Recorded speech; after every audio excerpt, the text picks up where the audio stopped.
কেকেআরে কোনো বন্ধু নেই। কলকাতাকে ইডেনে হারিয়ে স্পষ্ট বলে দিলেন ফিল সল্ট। গত বছরে কেকেআরের ট্রফি জয়ে অন্যতম ভূমিকা নিয়েছিলেন। সেই ফিল সল্টকে এবছর রাখার প্রয়োজন মনে করেনি কেকেআর।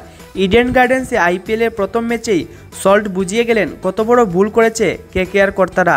সঞ্চালক ইয়ান সবার শেষে প্রশ্নটা করেছিলেন তাকে, ইডেনের যে মাঠে বেগুনি সোনালি জার্সিতে তার এত স্মৃতি, সেখানে পুরনো দলকে হারিয়ে কেমন লাগছে।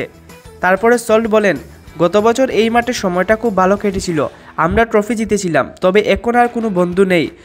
তারপর সঞ্চালক বলেন, গতবার সুনীল নারায়ণের সঙ্গে সল্টের ওপেনিং জুটি জমে গিয়েছিল, এবার কি তাহলে বিরাট কোহলির সঙ্গে জুটি দেখা যাবে বারবার?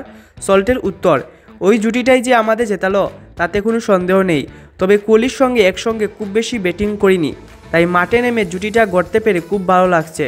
তাছাড়া ইডেন আমার চেনা মাঠ, প্রতিপক্ষের খেলোয়াড়দেরও আমি আগে থেকে চিনি। টস জেতা যে পার্থক্য গড়ে দিয়েছে এটা মেনে নিয়েছেন সল্ট।